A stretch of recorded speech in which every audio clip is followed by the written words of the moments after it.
Hey there, Eve here from Vitamin Eve Nutrition Counseling, and today what we're talking about is why you're still struggling with food. So before I get started, I just want to thank all of the viewers out there who send me emails, comment on my videos. I love hearing from you, and if you haven't done so already, I invite you to subscribe and give me the thumbs up to let me know that you like what I'm doing. And welcome to everybody who's new to this video, to my channel. Today what we're talking about is why you're still struggling with food. It's 2020 and food is still an issue.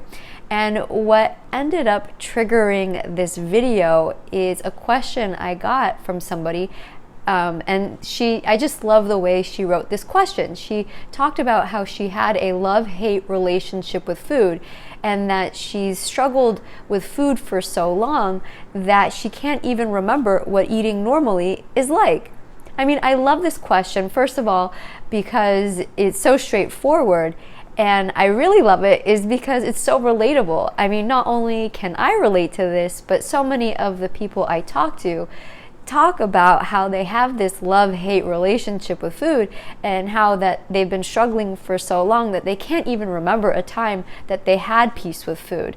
And so that long history, that struggling with food for so long, so many of us have done that, Plus, on top of that, we have friends and family who may also struggle with food and eating. Also, the media that reinforces certain body types or certain diets could also make this so much more challenging. And even medical professionals. I mean, it's so upsetting that so many medical professionals out there are still promoting things like diets. And it's interesting because I know many medical professionals personally, and even though you might not be able to tell by looking at them, so many of them also struggle with their own eating issues, but they're still commenting on other people's bodies and still making outdated and ineffective nutrition recommendations. Another thing that I love about this question that was posed to me was this love-hate relationship with food. And I mean, how relatable is that? Like when you are eating in a way that you feel good about, you might feel lovely towards food, but when you're binging out of control, you might be hating food and maybe even hating yourself. Or, when you're using food to numb out, and get that foggy feeling, you might feel like you're totally in love with food. And when you're restricting food and being ultra rigid, you might hate what's going on. So that love-hate relationship with food is just so relatable. And all of this being said, it's no wonder so many people struggle with their food and with their eating. And I'm so glad that you're here watching these videos and finding out more information on how to eat normally. And by the way, anytime I say normally, I put up air quotes because there really isn't the way to eat or normal eating. So that's why you see that. But anyway, in addition to all of those things that make it hard to eat normally, there are also some things that you might be believing, thinking, or doing that might be keeping you stuck. Because the truth is, no matter how much you want this peaceful, sane, easy relationship with food, as long as you are telling yourself certain things or believing things or acting in certain ways, it's going to make your progress really, really slow, very difficult, or it may, not allow you to progress or evolve your relationship with food at all. And I want to share what those things are. The things that could be keeping you stuck with the relationship with food that you have, or the thing that might be keeping you struggling with food. A few things, actually.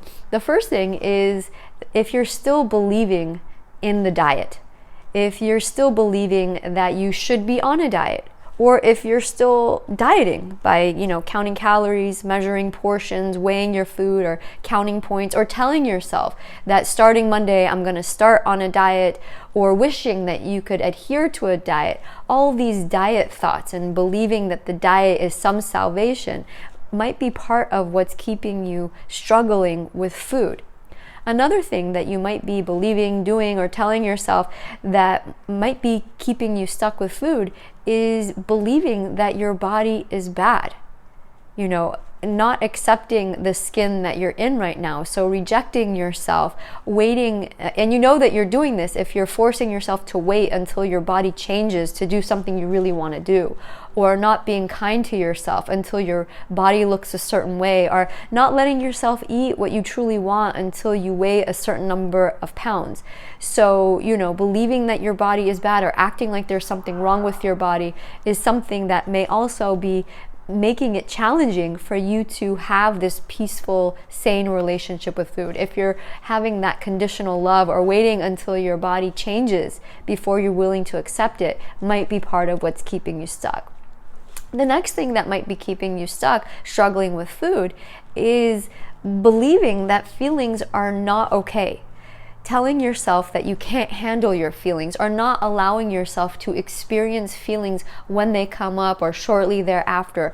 If you're trying to keep your feelings down, or if you're trying to control your feelings, or if you have this notion that feelings are wrong or bad or unacceptable, stupid or weak, that might also be interfering with your ability to have a sane and safe and easy relationship with food. And finally, the next thing that you might be doing that might be keeping you struggling with food is believing that this whole thing, that this peace with food thing happens overnight. I have clients who, as they're working on their relationship with food, they might start out with all this enthusiasm, but when a trigger comes up, I've seen people, go back to the diet, putting off this work that's inevitable, I feel, to do in healing the relationship with food, or healing the relationship with your body, healing the relationship with yourself. So believing that this is overnight, and if you're not having instant results, then you're doing something wrong, is something I've seen keep people stuck, struggling with food. How about you? What do you think about this list? Are you doing any of these things? I'm sure I missed several things that people might be believing, saying, or doing that's keeping them stuck. And I'm interested to hear your ideas. So please feel free to comment on the message below if I missed anything, or if there's something that that you're doing, or that you've seen other people do that keeps them struggling with food.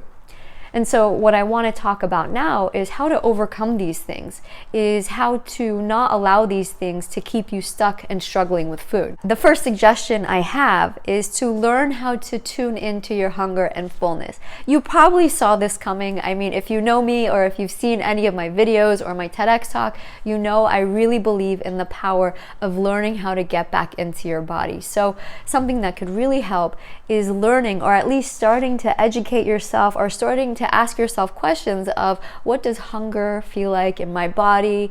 Learning how to reside inside of your body. Learning to ask yourself, what does comfortable satisfaction feel like in my body? I know for many people, that beginning of hunger and that comfortable satisfaction may be elusive, so you might actually have to look for it. You could also get creative here. As you're learning your hunger and fullness, some things that you could do to help yourself tune in. If you have no idea what hunger or fullness feels like. And so something that you could do to support you is, if you're not sure what hunger feels like, next time you have something to eat, put a timer on. Put a timer on for 2 hours, 2 hours later.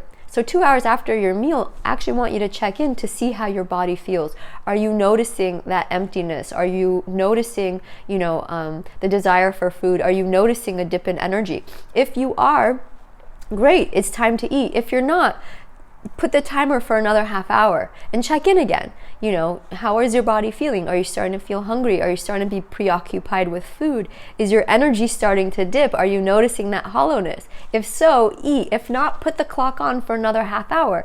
And you could do this until you start noticing that feeling of hunger start to arise in your body. And, if you see that you've gone over 4 hours without eating, while you're awake, that's probably an indicator that you're hungry. Whatever you're feeling, that's probably the first sign of hunger.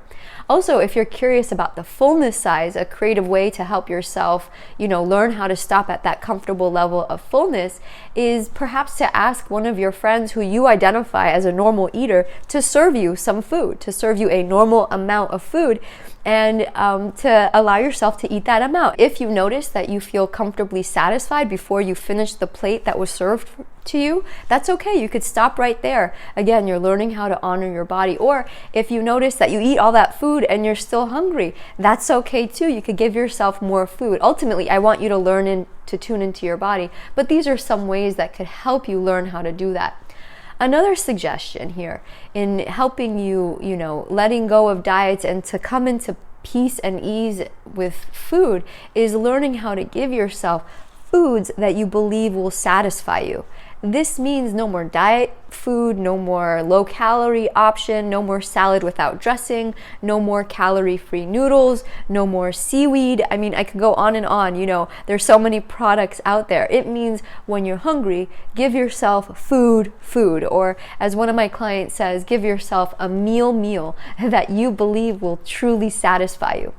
The fourth suggestion is while you're eating, is to be present with the food in front of you. I know sometimes food could feel scary because there might be so much judgment about the fact that you're eating, especially since there's so many rules to follow that anytime you're eating, you may be breaking a rule. But really giving yourself permission to engage your senses when you eat. That means pay attention to the flavors in your mouth, notice what you're smelling, notice the texture of food in your mouth, the flavors, even the sound of your chewing or the sound of the food preparation are all things that help you be more present with food. And also, learn how to be more present with your feelings. When I found out that the foundation of mental health is learning how to feel your feelings while you're feeling them, that totally blew my mind. Because up until that point, I thought feelings were weak, I thought they were wrong, I thought they were stupid. And so it was so revolutionary to finally learn that I wasn't wrong for having these feelings, that these feelings weren't wrong, and that I wasn't bad for having these feelings. And the same with you. So learn how to be present with your food, and also learn how to be present and accept the feelings that come up for you. Nothing is wrong with you. You're not broken. That is actually part of life. And finally, the last tip I want to give you on how to, heal this relationship with food is to give yourself the gift of self-love. And what I mean by that is resolving and healing your relationship with food does not happen over time. So give yourself the time and the space that you need. It might take several weeks, it might take several months, it might even take several years or the rest of your life to come to peace and sanity with food. But the truth is, as long as you're alive, food isn't going anywhere. As long as you're alive, your body isn't going anywhere either. So starting to forge a peaceful and sane and easy relationship with food now is the best time to start. So give yourself the grace of your own time. Give yourself any resource you need. So I'm so happy to know now there's several books now on how to heal your relationship with food. There's so many videos, so I'm so happy you're here, watching this video. And there's so much professional help out there. So whether it's joining a group or seeking professional individual help, I just want you to know, using these resources doesn't mean that there's something wrong or there's anything broken with you. Part of life is leaning on one another. I mean, if you're wearing clothes right now, you don't have to. You're watching this on YouTube. You can wear whatever you want. But if you're wearing clothes right now, just realize this. Any one article of clothing, if you're wearing a piece of clothing, you already relied on half of the planet to bring that article of clothing, to make that article of clothing, to conceptualize it, and to bring it to you. So we are all already relying on one another. So if you need extra support, that doesn't mean anything is wrong or broken. It just means that you're human. So I'm curious to know which one of these suggestions resonates the most with you. Which one of these suggestions do you want to try implementing in your life today? Please let us know. I'm so curious to know what you think about these suggestions. So I hope this video was helpful. I hope you enjoyed this list. And if you have any questions or comments, please comment below. And again, if you haven't done so already, I invite you to subscribe and to give me a thumbs up. Thank you for watching, and happy eating.